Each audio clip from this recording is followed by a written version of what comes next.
Question 1. A transverse wave in a median has the waveform shown in this picture, where y is the vertical displacement and x is the horizontal distance. The speed of the wave is 20 centimeters per second, and a particle of the median oscillates vertically. Which graph of vertical displacement y against time best represents the motion of this particle? All four options, A, B, C, and D, we have vertical in millimeter, and horizontally we have time in seconds. So our job is to find this time or period. To find that, we need to find the frequency. From our wave equation, velocity is frequency times the wavelength. So if you are looking for the frequency, so is the speed over the wavelength. So then we need to determine our wavelength based on this graph. So we can see here, this is one complete wavelength, or 4 centimeters. Now, the velocity is 20 centimeters per second. The wavelength is 4 centimeters, so we cancel. And the frequency here is 5 over second, that's hertz, 5 hertz. Now we have our second formula here. This was our first one. Now this is our second. The relationship between period and frequency, they are inversely proportional. So the period here is 1 over 5. So the period is 0.2 seconds. Now let's look which wave, which option will give me a period of 0.2 seconds. Remember, the definition of a period is the time that takes for one complete wavelength to pass. So one complete wavelength, we have right here one complete, this is one complete, and this is one complete. So let's look. So this, a complete one, is 0.2, looks promising. This is 4 seconds, no. So this here is 4 seconds, no. And this is 5 seconds, no. So A is the correct answer. Question number 2, let's read. The graph shows the variation of the displacement of particles with distance along a transverse wave at an instant time. The wave is moving to the right, and which position along the wave corresponds to a point where particles in the wave are traveling the fastest upwards? Now, this is a clue on this story about this diagram. It says that is a transverse wave. That's the direction of the transverse wave. And show the variation of the displacement of particles. So particles in a transverse wave, they move up and down, which is perpendicular to the direction of the motion. To visualize how the particles are moving in this wave, we need to shift a little bit the crests to the right. So here I'm going to kind of moving this wave a little bit this way. This dotted wave showing the wave that is being shifted to the right.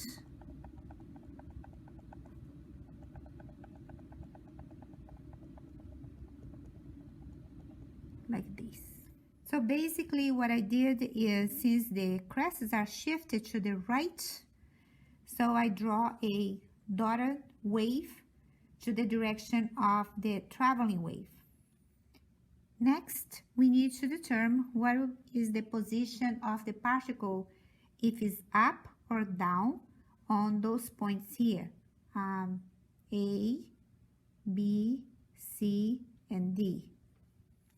So I'm going to draw an arrow to connect the point to the daughter wave. So let's start with A. So A, the particle, is going up. At B, is always also going up, but not as much. Now, here at B is going to change direction. So now, because the dotted line is at the bottom, everything is gonna come down. So C is down, D is down like this, and that is the points that we need to observe. So going back to the question, it says which position along the wave corresponds to a point where particles in the wave are traveling the fastest upward. So it looks like A is the right answer because it is upward and is the longest arrow. So A is the right answer. Let's read question number 3. The diagrams show the arrangement of an apparatus of Young slit experiment and also the pattern formed on the screen with a ruler placed next to it. See picture below. And what is the wavelength of this light? To answer this question, you need to know this formula. The wavelength of the incident light that passes through the double slit is equal to the distance between both slits, and this is our A, times the distance between both screens, this is our D, and X is the distance between two consecutive bright fringes or two consecutive dark fringes. So to find X, we are going to use this information right here. And let me look closer. Okay, so looks like the distance or the number of lines between 30 and 20 are 10 lines, right? 1, 2, 3, 4, 5, 6, 7, 8, 9, 10. So what that means is each line is 1 millimeter, right? 30 minus 20 is 10. So each line is 1 millimeter. So it'll be easier for me, just go ahead and spot the distance between two dark fringes because here you already have 30 mm. So right here you'll be 27, 27, 28, 29, 30. So the difference right here between two dark fringes is 3 mm. So this is, I'm gonna do DD, which is the distance between two consecutive dark fringes, 3 mm. So this is my X. Okay, pay attention on the units. They are all in meters. So here we have millimeter, here we have millimeter. We need to convert those guys to meters. So milli is 10 to the minus 3. So A is 0.9 mm. So 0.9 times 10 to the minus 3 meter. And X is 3 millimeter. So 3 times 10 to the minus 3 meter. And 5 is already in meters. So great. So all that you need to do is plug in your calculator and get the answer. 0.9. Okay, let's plug in first. 0.9 EE negative 3 times 3 EE negative 3 equal divided by 5. So we have is in 7. So let's see, 1, 2, 3, 4, 5, 6, 7. So this is 5.4 times 10 to the minus 7 meter. So let's find Each letter corresponds to this one. So this will be this answer right here. 5.4 times 10 to the negative 7 meter. Question number 4. A long tube filled with water has a tap fitted at its base, like a valve. A tuning fork is sounded above the tube and the water is allowed to run gradually out of the tube. A louder sound is heard at intervals as the water runs out of the tube. The change in water level between louder sounds is 32 centimeters. What is the wavelength of the sound in the tube? Okay, so let's pretending about things here to understand this problem. So it says that a louder sound is heard at intervals as the water runs out of the tube. So I'm assuming that the water is running out and more waves form in this airspace. So that will be the first one, the first loud sound. This is the antinode. A loud sound always is going to happen when we have an antinode. So we have an antinode here and we have an antinode here. So that will be our second loud sound. That is our second antinode.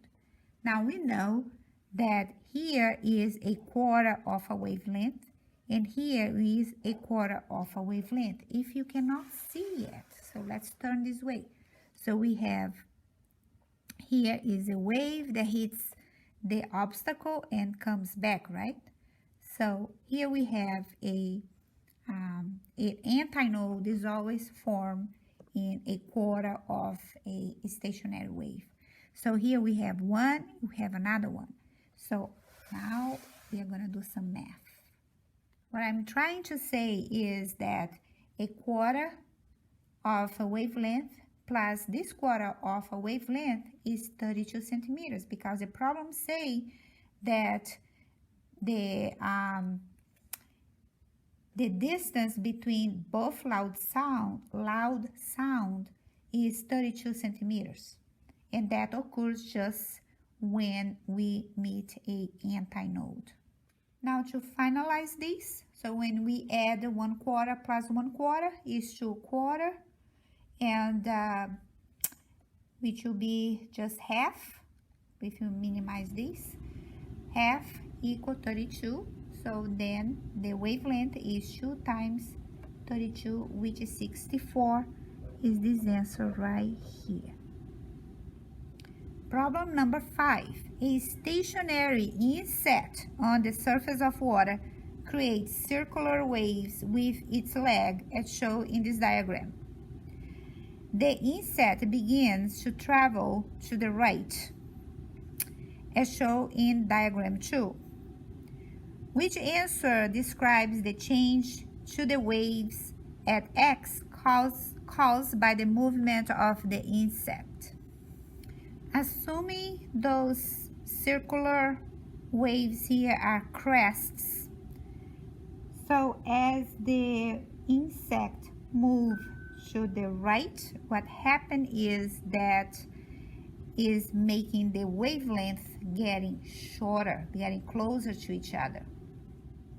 By the distance of those crests on these circular waves, we can notice the wavelength is decreasing in size. Since the wavelength decreases, then the frequency increases because frequency and wavelength, they are inversely proportional. Since frequency and wavelength, they both change in the same proportion, velocity remains the same. So the right answer for this question is the frequency increases and the wave speed stays the same. Question number 6. A toy motorboat moving with a constant velocity vibrates up and down on the surface of a pond.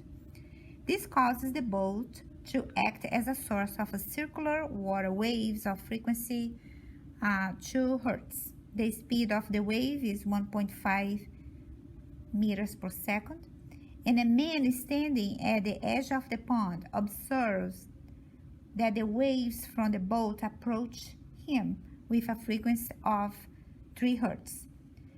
The formula for Doppler effect calculations The formula for Doppler effect calculations with sound waves may also be used for water waves.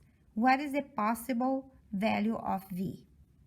So since we are using the Doppler effect formula for this unusual question, which is related to water, not to sound, so we need to make analogy here. So this V is the speed of sound in the air. So we are not talking about sound, we're talking about water. So which one will be this V?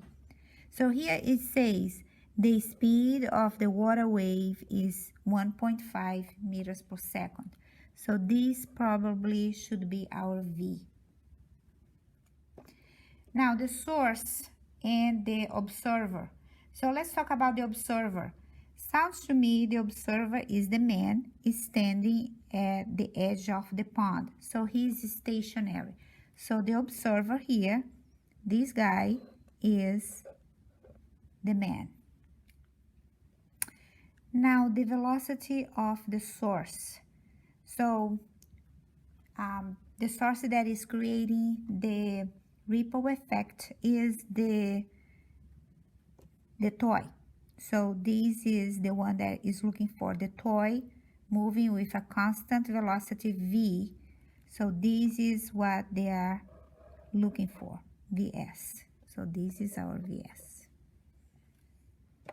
So the frequency received by the observer is this one right here, because it says that the man observes the wave from the boat approaching him. So that is the frequency of the observer, and this here is the frequency emitted by the motorboat.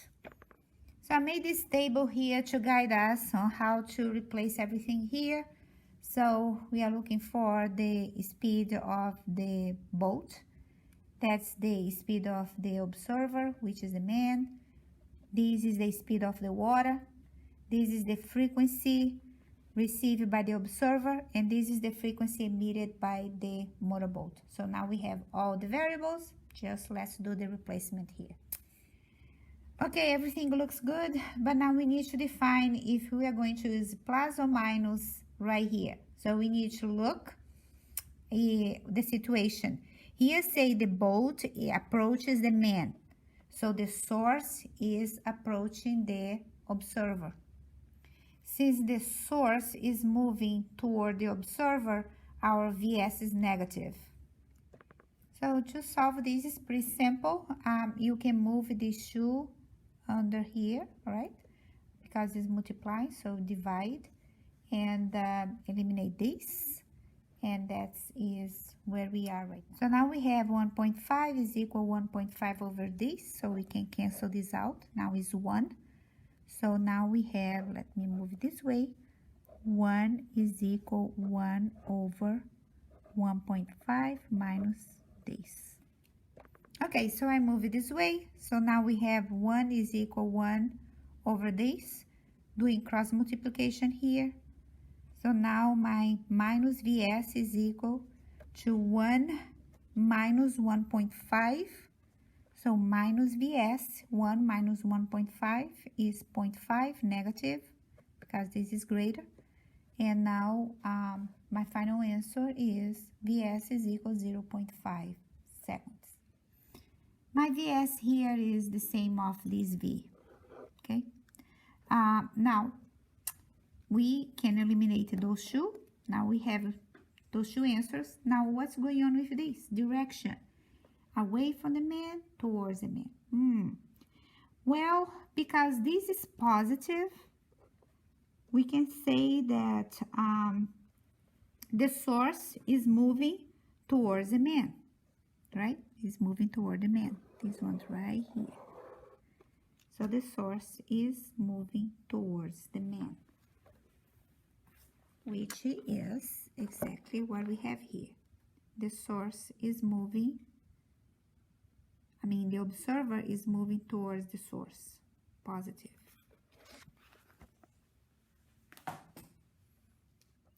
Number 7, two progressive waves of frequency 300 Hertz superpose to produce a stationary wave in which adjacent nodes are 1.5 meter apart.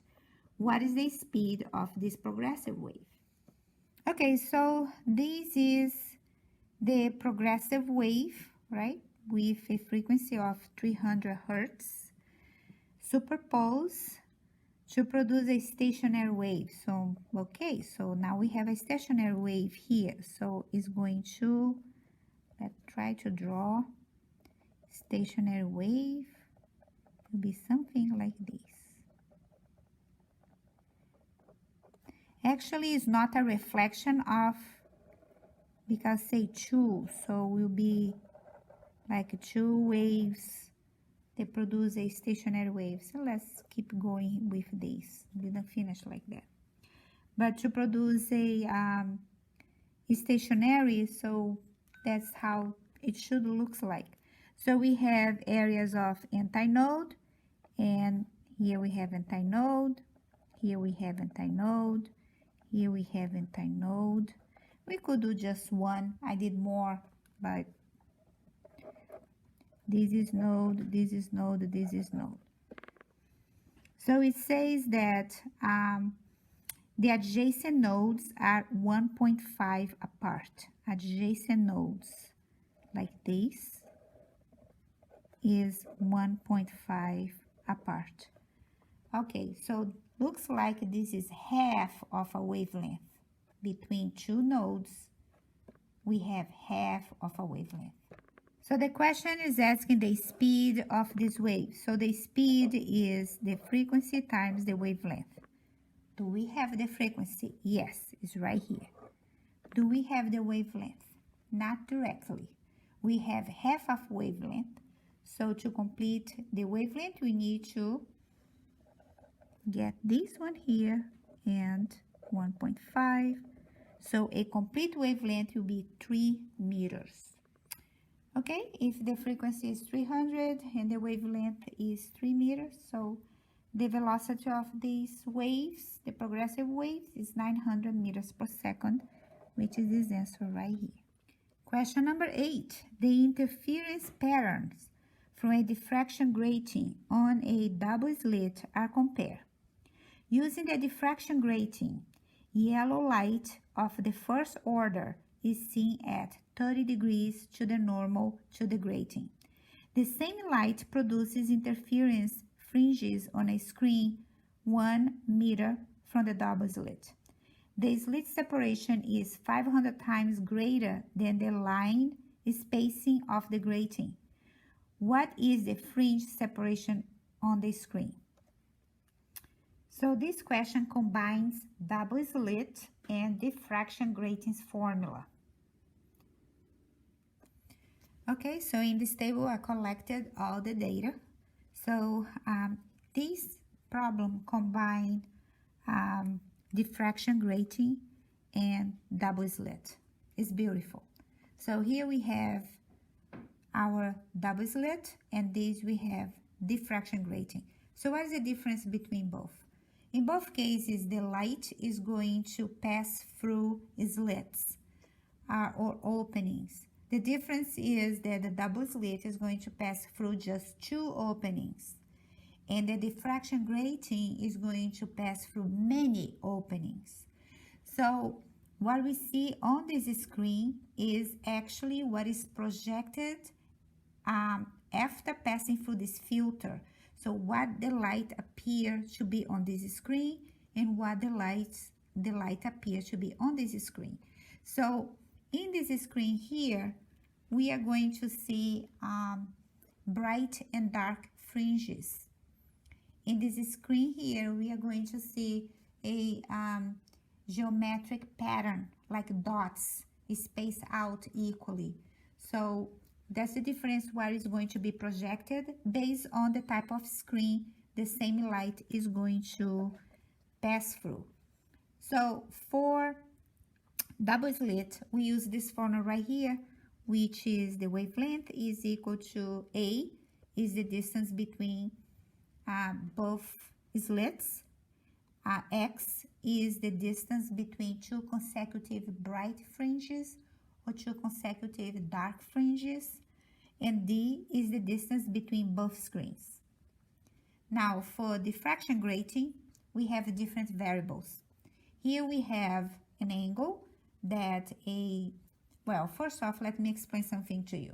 So this, when passed through, so right here will be the 0 order, where we are going to see a really bright dot on this place. So then the dots start to get a little bit less pronounced. So that's the order. So now we have here the first order, the second order, third order, so on. So in this problem, it's talking just about the first order, and it's giving the angle this order makes with the 0 order or this horizontal line. In this case, it's 30 degrees. Okay, so n is the number of order, which is 1, and lambda is the wavelength of the light that is going to pass through this screen, which is the same one of this one. The problem is referring to a yellow light right here. And then what else we have? And the D is related to the diffraction grating, is the distance between the slits, and we have many. So we have this, and now we just need to combine everything. So here in the table, I kind of organize everything was given in the problem. So the order number is 1. It says that in this information right here, the slit separation A is 500 times greater than the line spacing on the grating. So the line space on the grating right here is our D. So 500 times D. So this variable here, which is the distance between both slits, is 500 times greater than space between the slits, which makes sense. This is just 2 openings, and here is many, so the distance between those slits are really, really small. We don't know how much is this, just give a relationship between A and D. The screen separation here is 1 meter. We don't know X, and because that's why actually the problem is asking, what is the fringe separation of the screen? The fringe is this one right here. So between 2 bright spots or 2 consecutive dark spots. And the lambda is the same for both, and the angle is 30 degrees. Okay, so now this is the math related to this. It's very simple. So we have this formula here for double slit, and we have this formula for diffraction grating. So how are you going to cross those 2 equations? Because we have the same wavelength. Okay, so if it's the same wavelength, so now we are going to make those 2 equations equal. We know that A is 500 times D, because it was given the problem. And the X is what actually we are looking for. And D is 1. And so we repeat D here because we don't know how much it is. Sine of 30 over 1, which is the number of order, first order. So look how beautiful it is. So we can cancel D with D. And now we have what is left is 500x is equal to sine of 30. So x is sine of 30 divided by 500. So when you divide, your x is in scientific notation, 1 times 10 to negative 3 meter, which is this answer right here. Beautiful problem.